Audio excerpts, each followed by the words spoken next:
doing? It's the beginning of the week. It's terrific. Oh, it's the best. It's the best. It's funny because in my business, a rabbi is on when everybody's off and off when everybody's on.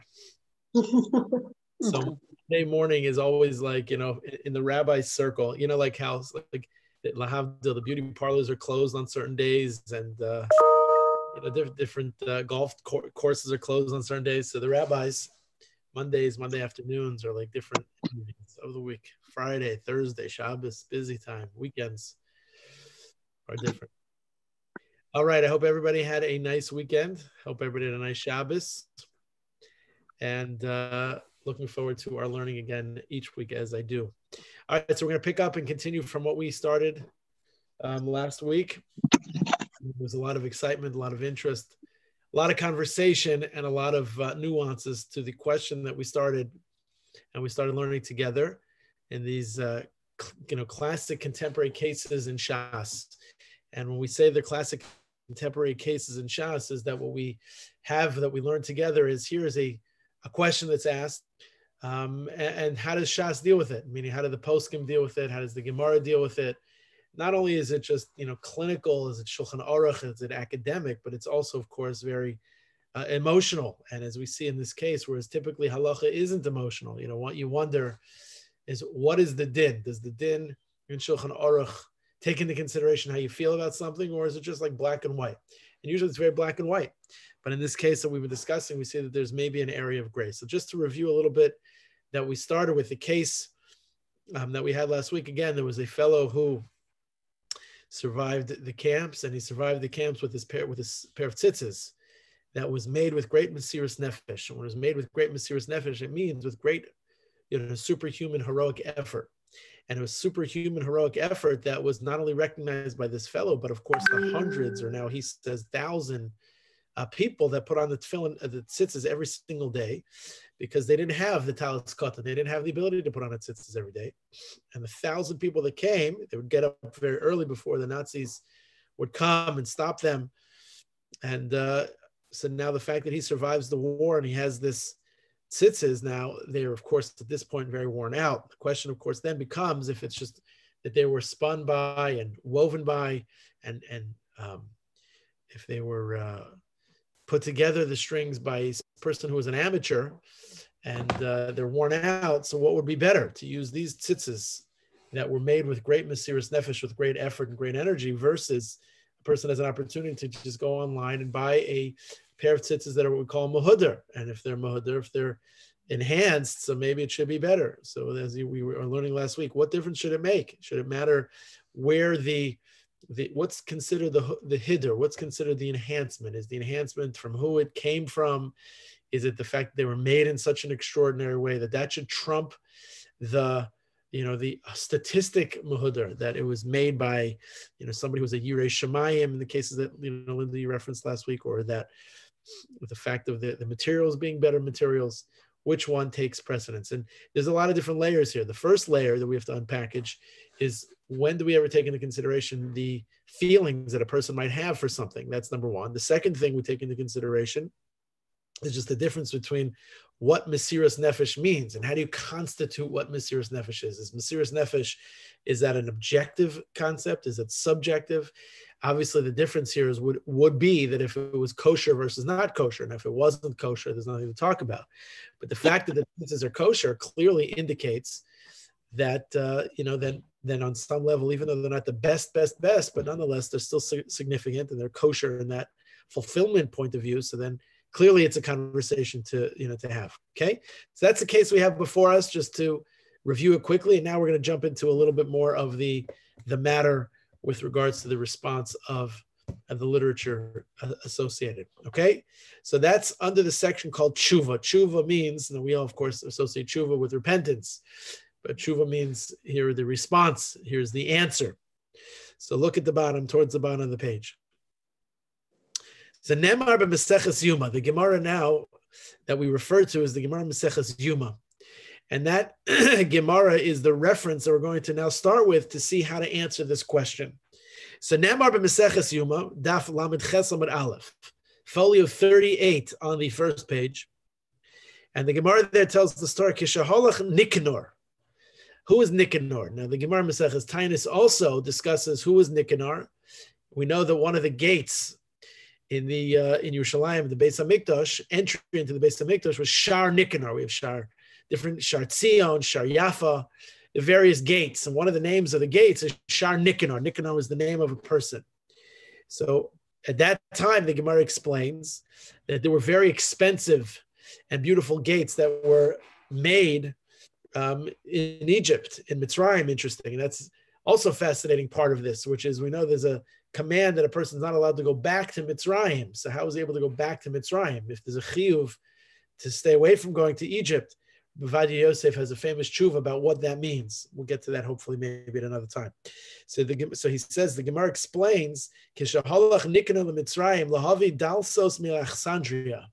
He went to get doors. There were special doors. People, they renovate their homes, they renovate their offices. They want to go to they don't want to just go to Home Depot. They want to get the best doors. So he understood this is the Beis Hamikdash we're talking about here. So he wanted to get the doors from Alexandria in Egypt. So he went there. What does that mean? That on his way back from Alexandria, he had the doors, and there was a very tumultuous storm that threatened the ship to break up and for them to drown. Chalila v'chas. So that was the case. Not that he was on his way there, but on his way back. So what did he do? They surmised that maybe because of the fact that they had too much cargo, too much luggage, that they're going to lighten the load. And by lightening the load, maybe that would put them in a less of a precarious situation. And so therefore, they wouldn't be in this circumstance where they could possibly drown. So natul achas mehen vatilu aliyam. So what did they do? They had two doors. So they decided they're going to throw overboard one of the doors. So they threw one of the doors into the water. What does that mean? That even though they threw one of the doors into the water, so the rage of the storm, it didn't subside. It's interesting. Like they thought, is it just a function of the storm was going to subside, or that they were going to be less in danger because they didn't think they were going to capsize? But it doesn't matter. The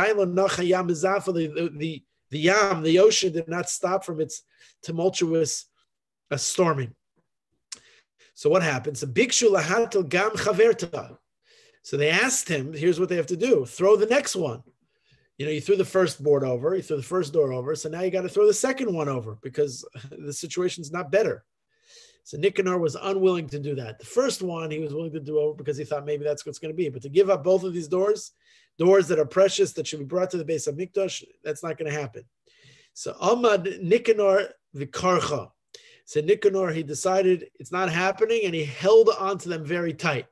He hugged them very, very tight.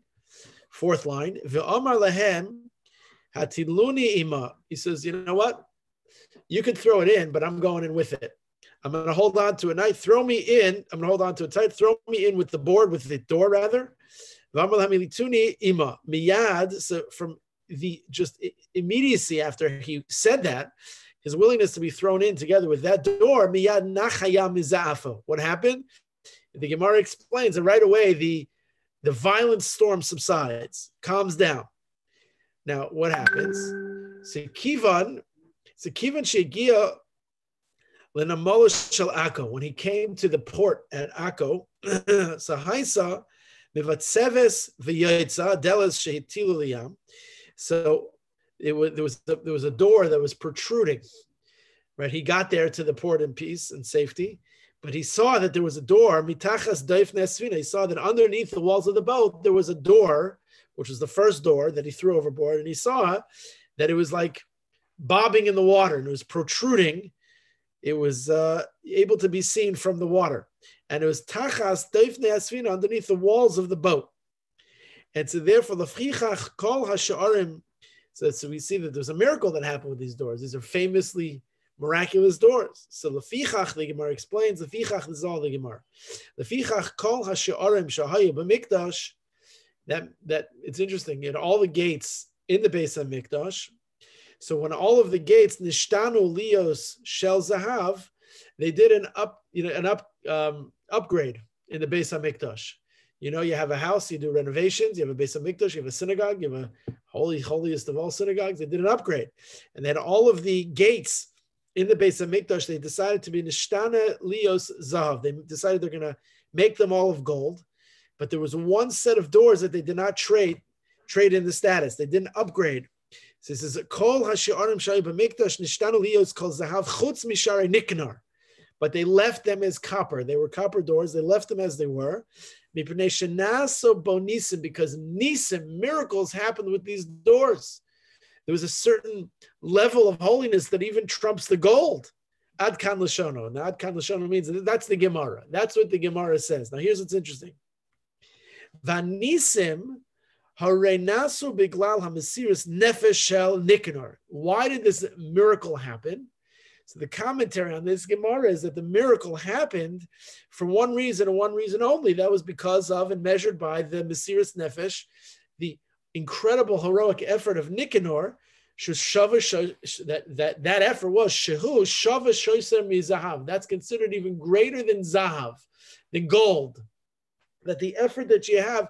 So here's the super Herculean effort, and then there's the gold. So even though it might be like considered to be a material that's on the highest and the higher level, it doesn't matter. V'gam, so too.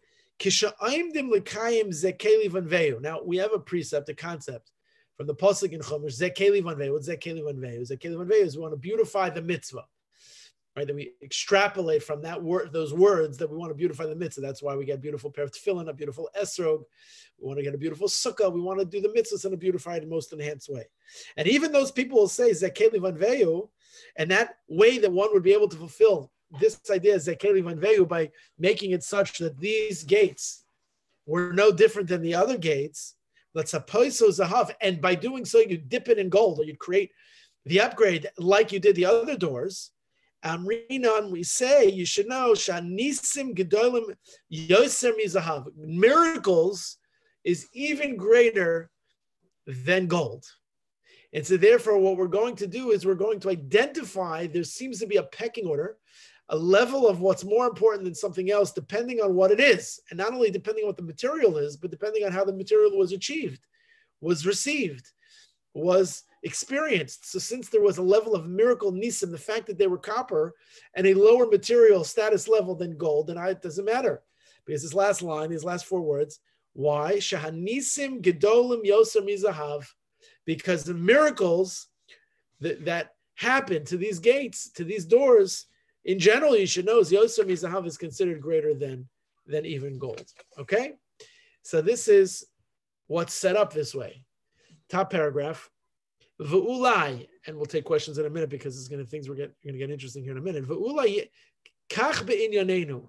So here he explains that so too, maybe in our learning here, maybe our topic that we've been discussing, again, whether it's better Mesiris Nefesh, tzitzis made, tied, Mesiris Nefesh versus buying them with a status of enhancement.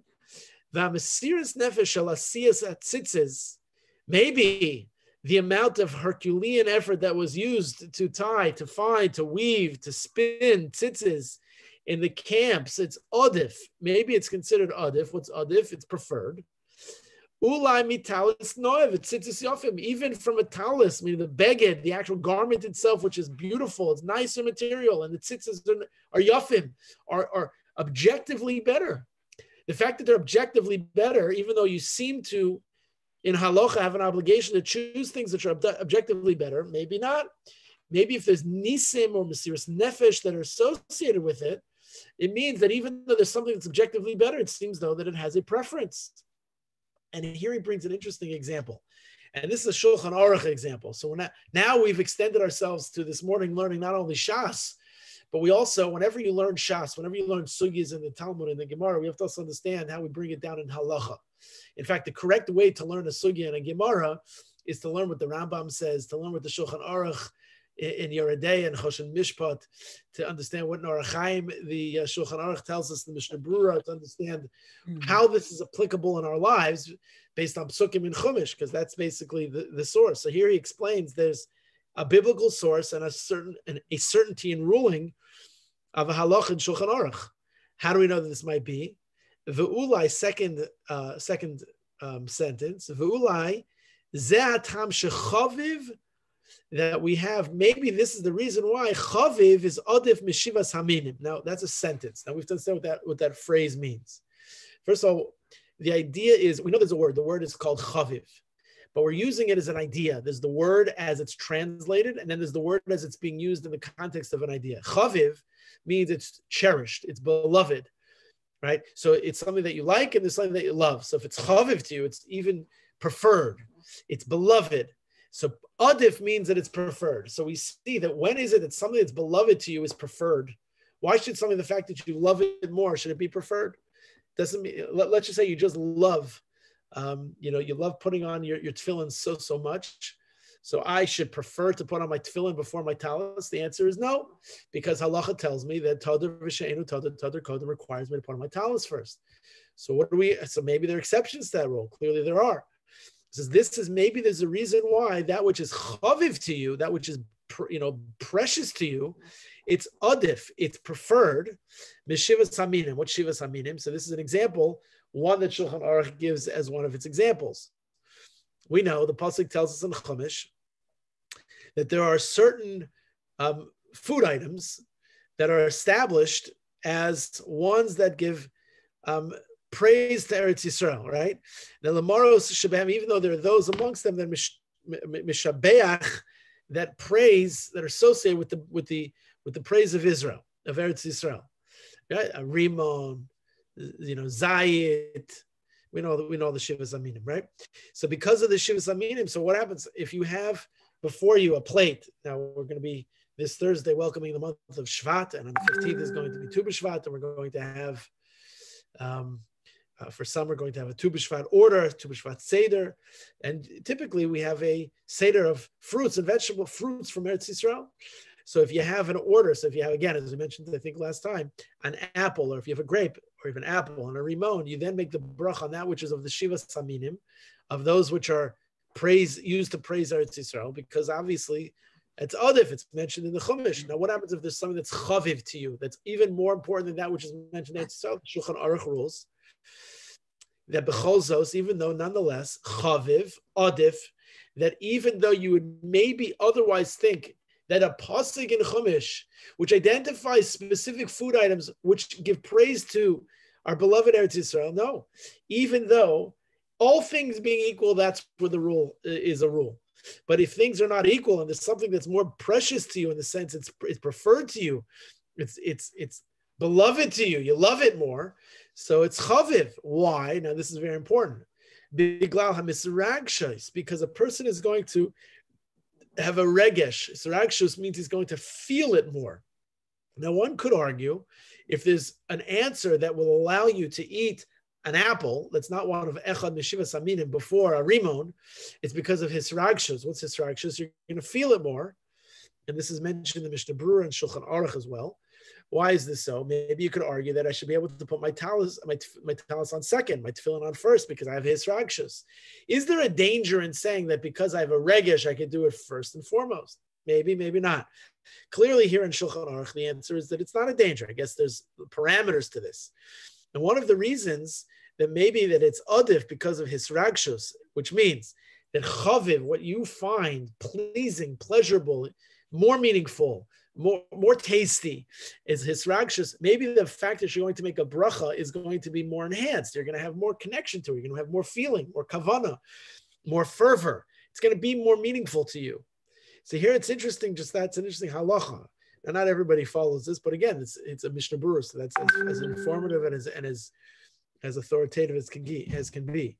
So kach, last sentence, I'll open up a little bit. Kach, gam be'inyanenu. So too, maybe it seems that in our topic as well, hachavivos, that which is beloved, chavivos, biglala mesiris nefesh adifam mitalis noeh. So we see that maybe, could be, that which was spun, woven, tied with mesiris nefesh is no different. It's like, it's chaviv, it's precious to you. If it's precious to me, then it's even maybe adifa, it's adif from even that which is a talis noah. Now, if you look in the notes on the bottom, you see that little aleph? If you look in the bottom of the page, I think maybe Jason made it that it's in the middle of the page on the copies, you see where it says Nemar. So in there, that's like a little aleph. Here he gives another example. And because the more you make your case, the more examples that you bring to make your case, the stronger the argument. So that's what happens in the footnotes here. If you look at the footnotes, there's just another example of where we see something that's precious and beloved. We act differently towards it. Nemar gamba bikurim. We see that what's the bikurim? The bikurim that was brought to the Kohanim in the Beis Hamikdash. Everybody brought bikurim. In the third chapter, if you look in the Mishnayos and the 8th Mishnah of Maseches Bikurim, so we see that there was a process. There was a very dramatic process. There were very great details associated with bringing the Bikurim, the first fruits. But here's what's interesting. The Mishnah says, "Sha'ashirim hayumivim bikureihem bekalsos shel zahav," that the wealthy ones would bring the Bikurim in gold baskets because they were rich. Va'kohanim achzirum. You know what happened? The Kohanim would take the contents out of the basket, and they would return the baskets back to the wealthy ones. Ve'ilu sali tzarim shel areva shel arva reeds. So there, but however, sheviu behem aniyim bikureihem hayon noitlim behem. But the reed baskets that were made of very simple materials that were woven, the Kohanim kept. Who wove those? Those were the aniyim, the poor people, the paupers. The paupers, they used raw materials. They didn't use gold. They used reeds. So it's interesting. The Kohanim would return the gold baskets of the wealthy ones, and they would keep the baskets of the poor ones. So that's this Mishnah. Now, end of the second line, because of Harav Rav Yehuda Naiman. So this Rabbi Naiman, who's quoted in this footnote, he explains Ha'aniyim, the reason why, kefimiut haksagas yadam, because of how little they can afford, because how little they had. Hayumivim shel sal poshet.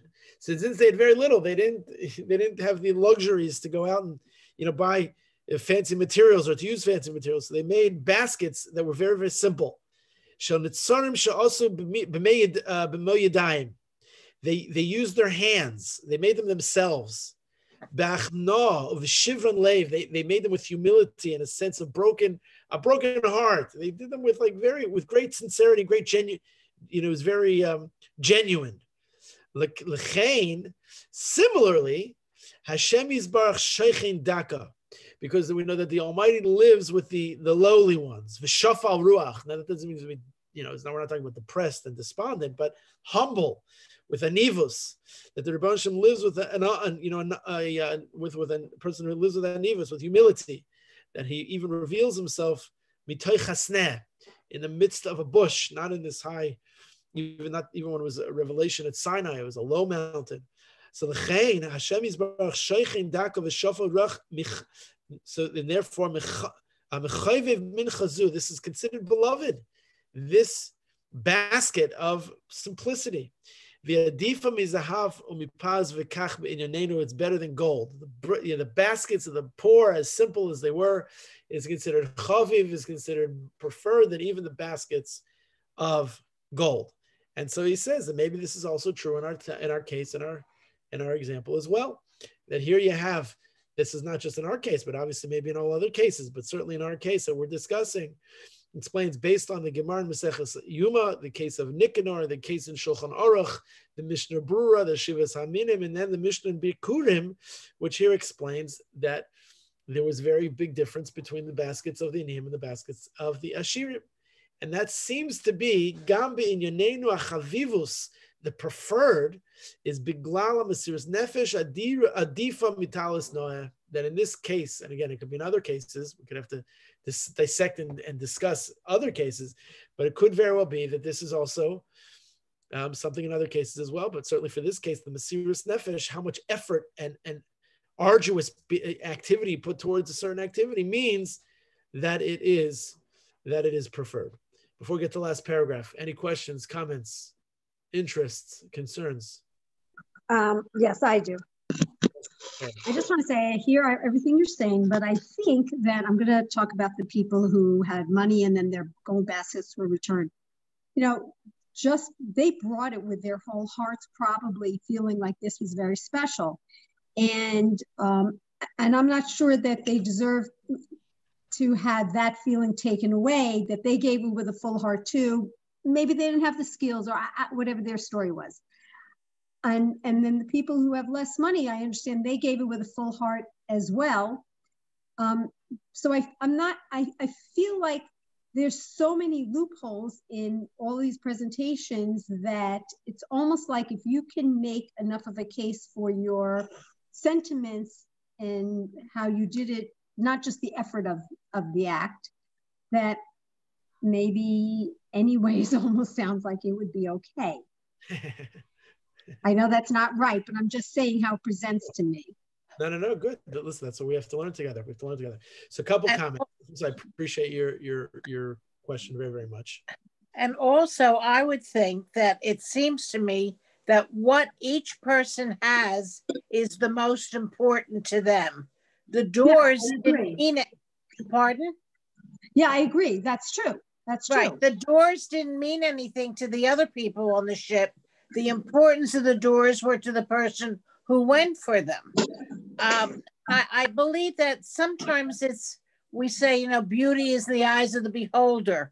It has to do what's most important to you, and it's difficult to judge how somebody else acts according to what they do. Does that make sense? Very much so, very much so. So a couple comments. Excellent. Both of you, excellent questions. So the first things we have to understand is that we learn a topic, halacha. Part of what we're thinking about is in a situation where you had to make a choice, you had to make a decision. How do you make your decision? And part of, even though there is so many things that go and weigh into the consideration, our goal is to figure out what is the thinking process that we have to, consider to making whatever that decision is, whether it's talis and tefillin, whether it's challah and grape juice, whether it's, honoring mother or father first. I mean, there is a system and a mechanism and just the critical thinking that's necessary. That's number one. And obviously it goes without saying, you're 100% right. And why the Mishnah doesn't address this, we're going to get to this in a second statement, but you're 100% right. A person could give a gold basket and have all of the same levels of shoichem daka, v'shafa ruach, like a humility, a humbleness of them, and they're giving of the best of what they have because, look, they have the best of what they have to offer. It's great. They shouldn't be punished because they're wealthy, right? They're actually a good number of Amoraim in the Gemara, Rava being one of them, was very wealthy. And the fact that that you're wealthy is not a punishment. The fact that you can give of your wealth, it doesn't mean that you don't have the possession of those things that would be deserved, that just like a poor person's basket would be accepted, so his basket should likewise be accepted, right? So let's be very clear that there are always exceptions and there are always definitions. A person who's wealthy gives a gold basket, his basket could be even greater than the person who is the poor person whose basket is a simple basket, and he didn't make it with a humility. He made it with a gaiva, he made it with an arrogance, right? So you never can really say that all things are equal to all people, right? And I want to be always very careful to make sure that we make that point, which is, again, the wealthy person can have the wrong intentions, good. The poor person can have the good intentions, good. The wealthy person can have the right intentions, and the poor person can have the wrong intentions. It goes without saying. But part of what's very important in general, and again, whenever you learn halacha, there's like the general rule, and then you have to understand like where it applies to individuals, where it applies to a community, and there are differences, and the differences are that flexibility areas that are sometimes gray and sometimes misunderstood by large swaths of people. But you have to understand that part of what it is the way we refer to the Torah is a Torah's Chaim. What is Torah's Chaim? Torah's Chaim means it's the living Torah. What does it mean, the living Torah? Living Torah means that we're not angels and we're not robots. And it would almost be easier if we were robots than if we were angels, because then here's what I got to do, and this is the law. It's black and white, and that's what it is. And for the most part, it really is black and white. But there are also exceptions and nuances and personalities and applications of every bit of every section of Torah law, with appropriate information that has to be provided. So we know that, for example, you cannot be mechalel the Shabbos, period, hard stop, unless it's pikuach nefesh. You cannot absorb, you can't violate the Shabbos unless it's the 7th day of a baby's birth.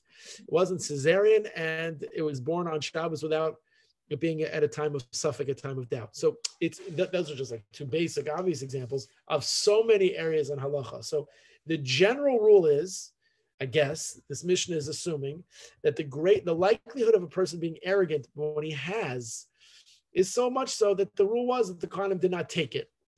Was that fair? Maybe there are times that the Kohanim did take it. I'm sure there was. And the general rule is that a person who puts a lot of effort into doing it, it could very well be that it's always the case, that they always take the ones of the aniyim. Maybe not. I got to believe that might not have necessarily been the case. And what we're going to understand is maybe there's a difference between the person who makes the tzitzis himself and works very hard to be sure to it, that while he's in the camps, he's able to have tzitzis, versus those who inherited tzitzis. He passes away, gives it to his son, who gives it to his son. So several generations later of descendants have it. Maybe that Mesiras Nefesh is not the same status that they're able to then, with all things being equal, and you have a choice. So the choice is, it's true, beauty is in the eyes of the beholder. But in halacha, you have to make a decision. And how do we make a decision? What is the arbiter? It's not just that anything goes, because if anything goes, it would be total chaos. Today, yeah, sure, many times people take the liberty to think that as we study halacha, there's an Abaye and a Rava, there's a Shammai, and there's a Hillel, there's a Rav, and there's a Shmuel. You can find an answer. People go rabbi fishing constantly until they get an answer that they're satisfied with. People make that mistake all the time. But the reality is that that's not how it's supposed to be. We're supposed to stay faithful to what is your tradition, what is your Masorah, what is your minhag, who is your rabbi. And even if sometimes it's inconvenient, that's just the nature of the beast. That happens in the world of medicine, that happens in the world of legal counsel, that happens in the world of everything. We are constantly able to apply nuances to situations, and this is really part of what I call fascinating, a sea of possibility.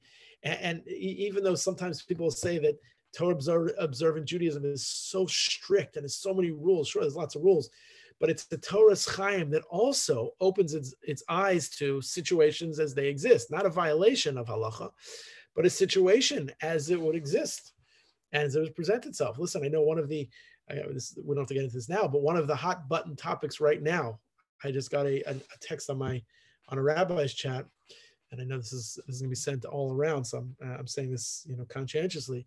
Whether or not, let's just assume, for example, for a moment, that the only time a vaccine would have been made available to you was on Shabbos. Are you allowed to take a vaccine on Shabbos? Or do you have to wait because there's a lot of violation associated? There's travel, there's the preparation, right?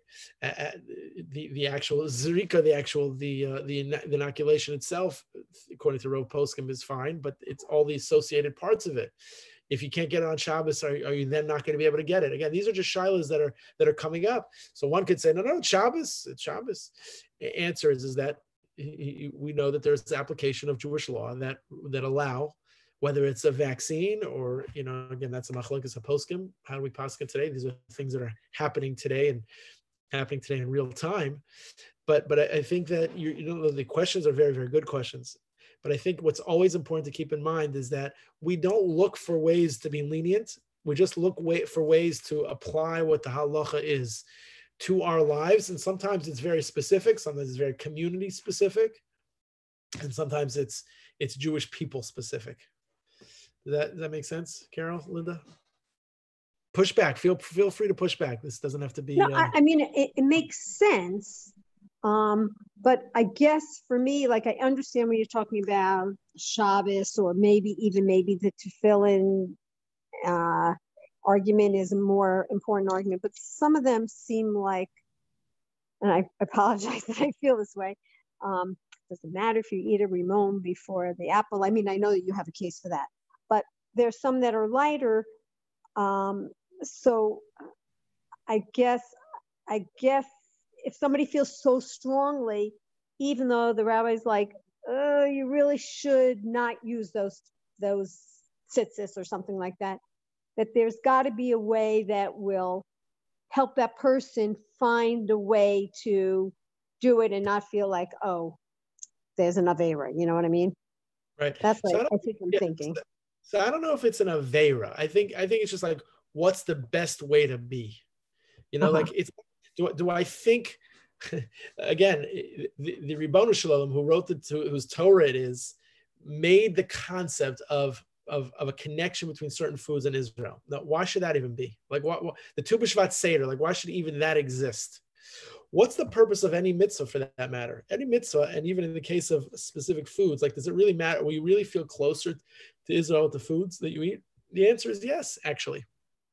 And all the Ribono Shalom wants with every mitzvah, I believe, is for us to be closer to him, to feel more richly Jewish, to feel more mostly connected as best as we possibly can, right? So that's the purpose of every mitzvah.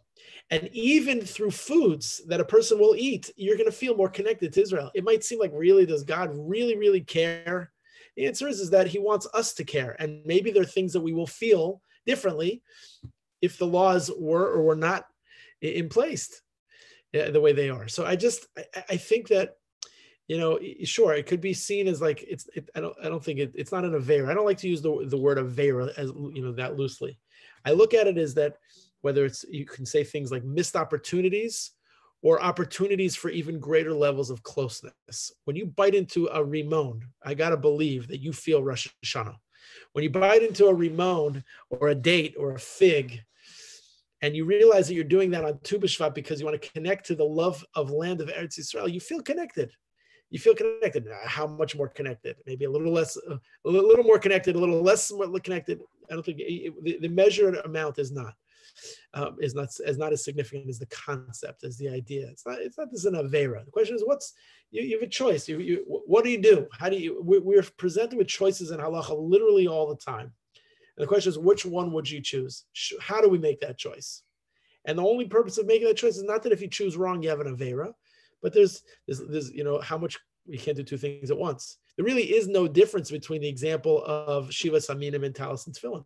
They're just another example of how do you make a choice.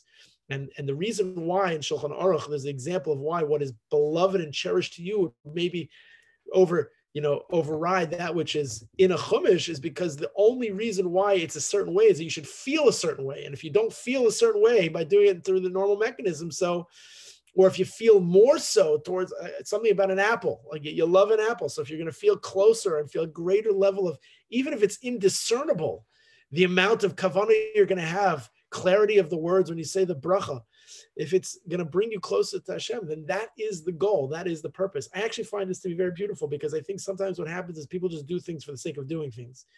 And they forget to remember that the reason why we do things is to bring ourselves closer to God. And this is a perfect example. The Chumash says you have to do this first. Here's the pecking order. Yeah, but that pecking order is when all things are being equal. And you can't, you have an apple and you have a pomegranate in your hand. So you can't make a bracha on both of them. You have to have one specific thing that you're making a bracha on. It can cover the other one. So which one do? I make it on the pomegranate because it's one of the foods that are mentioned in relation to Eretz Yisrael. Good. But if I really, really love this apple greater than even the pomegranate, so the Shulchan Aruch says I can do it. Why? Because if it's chaviv to you, you're going to feel more connected to making that bracha, and it's going to bring you closer to God. So we care about how you feel. And how you feel, not in the world of an Avera. That's like very heavy. Unfortunately, there's so many schools that are so focused on raising children with the fear and the dread and the trepidation of an Avera. I don't know. I mean, those are, of course, we worry about Averas and sins and things like that, but it's very dark. It's very, very dark. It's very dark. What do you say? I'm saying it makes sense to me. I understand what you're saying. Okay, good. Linda, what do you think?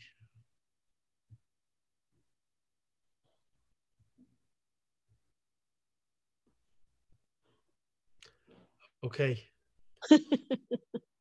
She's still thinking. You know, there's a concept in Gibber called shtika kaheda. You know what that means? I don't. Shtika kaheda means when you're quiet, you've accepted.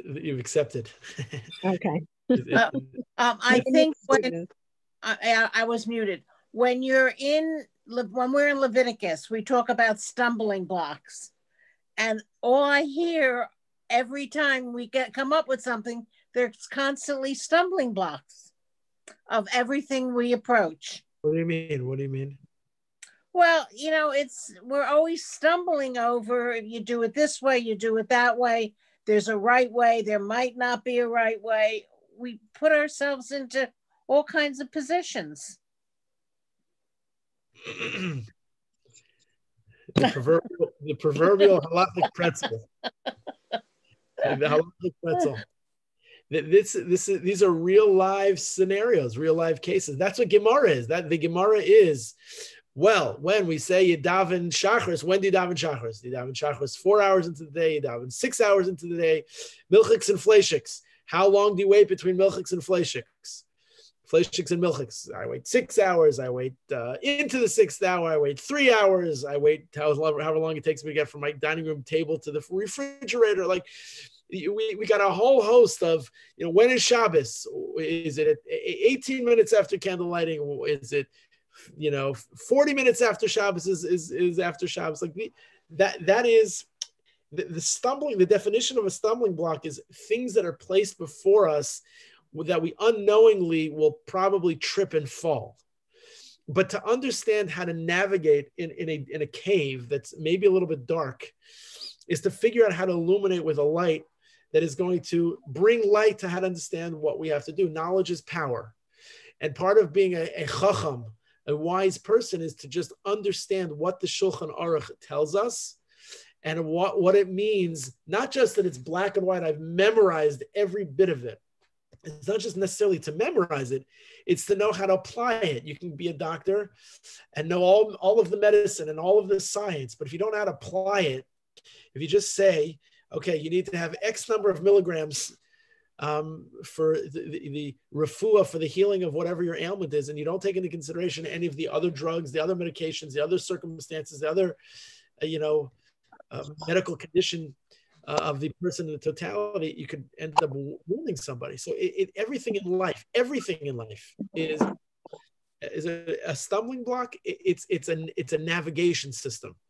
It's the halachic navigation system that we have to figure out. It's not as tidy and as nice as like a story, but it's the innuendos and the ins and outs of situations. It's fascinating when you take into consideration how do we make decisions in Jewish law. What is a Gemara? A sugya and a Gemara is something simple like, dancing in front of a kala at a wedding. The Gemara in Ksuv says, Ketzad meraktin lifnei akala. Everybody heard that. You've heard those words before, right? But we don't hear them we don't say them like a sugya. We say, Ketzad meraktin lifnei akala, right? You know what those words mean? It doesn't just mean, okay, let's just go crazy and be like an ape in front of the chassan kala. It's actually quoting Gemara. What is Ketzad? How do we dance in front of a chassan and kala? How do you dance in front of a chassan kala? What is this? The Gemara's giving me dance lessons. So the Gemara says it's a whole discussion. Do you say kala nava chasuda? Do you say that do you praise the kala for her beauty or not? Is it sneeze to do that? Is it not sneeze to do that? What if she's not pretty? Are you allowed to lie to her? We have a concept, there's another pasuk in Chumash called midvar sheker tirchak. You're not allowed to lie. You have to stay distant from telling a lie. So what do you do?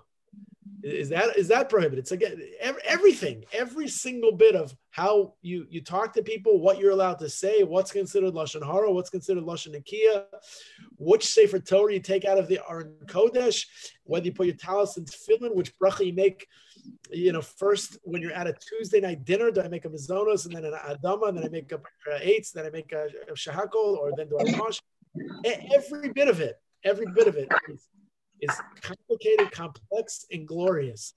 And the way I describe the glory of it is that it's all about the intensity of opportunities in our relationship. So now, do I think that God cares if we cut the letters on Shabbos? No. But I think that God wants us to be in a relationship with him. I think God wants us to be close to him. And by remembering not to cut the letters is just another way of us being close to him. Not to be focused on the pedantic, the seemingly unnecessary details, but it's all in the details. Every relationship that's good or bad, it's all about the details. It's all about the details. The big stuff usually works. It's all about the details that makes all the difference in the world. So I'm going to stay out of Leviticus with you for the time being, Linda, till we get there. Yeah, that's fine. When we get to Leviticus, it's going to be hot to trot. All right, let's just end this piece here because then we'll get a full topic here. Vigisi, Rav Chaim Kanievsky, his brother-in-law Rav Chaim Kanievsky says, "Server the talis katan muhudar im chutim hadar madifim." Now he says actually, even though we just ruled that the Mesiras Nefesh tzitzis seems to be bigger and better and more appropriate, no, Rav Chaim Kanievsky says that the talis katan, meaning the tzitzis that have the status of enhancement, that would be adif. Now, why is that? So he says, no, you can't bring a proof from Nicanor. You can't bring a proof from the story that we explained from the Gemara Maseches Yuma. Why? You know why? Because these were already good quality gates. These are already on a high level, right? He went all the way from Eretz Yisrael, traveled to Egypt, went to Alexandria, he picked up these doors and he brought them back. The fact that there's gold that's even greater than copper, he says, it's still Zek Keli Van Vehu. Is there more Zek Keli Van Vehu? Less Zek Keli Van Vehu? He says that no, they were already considered on a higher level. But he does conclude, and this is where this piece ends, last line, ulam. So he says, perhaps ulam laosa adam. For this guy, it was his tzitzis that he made them, and he survived the war with them. Laosa adam sha'asas hatzitzis. He made the tzitzios, but Mesiras Nefesh, he made them with great Herculean, superhuman effort. Ulai havalo maskeres mitzvah, because as a result of him wearing these mitzvahs, he's going to remember this mitzvah. He's going to feel connected to this mitzvah. That means for him, in this case, it means that this tzitzis is preferred. Whereas it might be for this guy and this guy alone, not his grandchildren, not his great-grandchildren, not somebody who would buy them. The fact that they were objectively, made with this Mesiras Nefesh, doesn't necessarily mean that anybody and everybody would be able to choose that. Maybe specifically for this guy, because he feels that connection. Now, could it be argued that you would feel that connection more, even though it's not your family? You bought it at Sotheby's, and buying it at Sotheby's meant that you have now this garment that was made with Mesiras Nefesh. You put it on and you feel differently. You could argue that. Maybe that would give you the license to be able to wear it, to be able to use it. But he explains here in this conclusion that also Adam, that this guy and this guy alone, maybe he would be able to wear the tzitzis only because of the fact havilo maskeres mitzvah, because of how he's going to remember the mitzvah. Again, the whole purpose of why we do mitzvahs is to be able to bring ourselves close to HaKadosh Baruch Hu, to be able to feel a connection to the mitzvahs in a beautiful way. So I'm going to have a maskeres mitzvah. I'm going to be able to feel connected to the mitzvah differently. So then for him, velo, to him, talis katan hazeh adif, to him it's adif. But to somebody else, it might not necessarily be the ruling.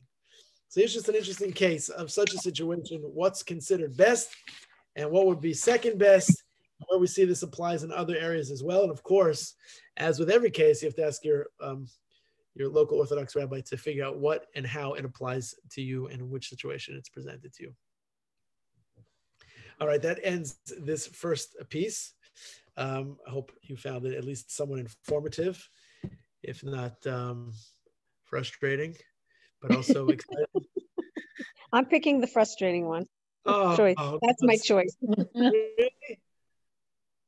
No, only a little bit. Only because in the very last piece, when you did your summary, you said, perhaps, maybe the next generation, maybe they would still feel that way. And that's what I'm saying, that it's hard to know what's in somebody's heart, right? So then I would say, this is what I would say to somebody who would ask this question. Really, the halacha is, if it was, there's somebody who I'm pretty confident is going to listen to this recording later. And no, just because I know he listens to his recordings later. So he tells me the following. He has a talis that is like a family heirloom. Right. Uh-huh. Good. Multiple generations. A Zayd is Zaydi. That's whose talis it is. So he says he wears it on Rosh Hashanah Yom Kippur, and he feels very, very different. So if a person truly feels very different, he's brought to tears, he feels connected, then obviously to that person, it seems to be that it would be a permissible thing. That person should be allowed to wear it, and that's what one should choose. But if a person just has it, not that they feel that thing, I mean, you have to be very honest about it. And if all thing, again, everybody's different. Some people are more of the emotional connection type. Some people are not. There's another fellow who I know, he inherited his grandfather's tallis, and he feels that it's very yucky and it's smelly, and it does, not only does it not make him feel good, it makes him feel bad. So everybody's different. So that means if all things being equal, I would tell a person really should choose the things that are mahudr, that's enhanced, that's the best possible, utensils, materials made in the best, most exquisite way. Okay, but we know that there is a situation where if it feels to you different, and as long as it's within the confines of halacha, then it's allowed. If I feel that I love Shabbos so much and I want to keep Shabbos on Sunday, that's ridiculous, because that Shabbos is not meant to be kept on Sunday. But if it was permissible, if it's kosher, if it's allowed, if it's halachic, and all things being equal, there's an enhancement and not an enhancement, so then it would be permissible, where all things being equal, better for a person to choose. That's why the reason why it's ambiguous is because you can't make a halachic ruling like this without speaking to an individual person when both things are past the threshold of being permissible. If a person would otherwise not feel that way, you shouldn't use it. If you felt very, very strongly about it, and you really enhanced your davening, you felt connected to this family member, and you wore that garment and it felt so special to you, so then you'd have a halachic precedence to be able to do that. And that's the flexibility of people, I guess I mentioned, people think it's very, very much not flexible. It's inflexible, but it's very flexible. It depends on how it's applied. Not flexible in the sense that it's kosher treif, mutter usser, right? Permissible, not permissible, but it's flexible that under the auspices of what is in the misgeret of permissible. So there's things that are better and that are not better. For one person, it might be better to do this. Another person, it might be better to do that. Chalav Yisrael, Chalav Stam, right? I've shared this example with you many, many times. I keep Chalav Yisrael. My mother, for my birthday for many years, I never told my mother when I chose to be Chalav Yisrael at the very, very beginning, because I knew she liked to get me a birthday cake every year. That was OUD. So Chalav Yisrael is a minhag, and Kibbud Avayim was the Doraisa. So I went with the Doraisa. If she got me a treif ham and cheese cake for my birthday, I won't eat it.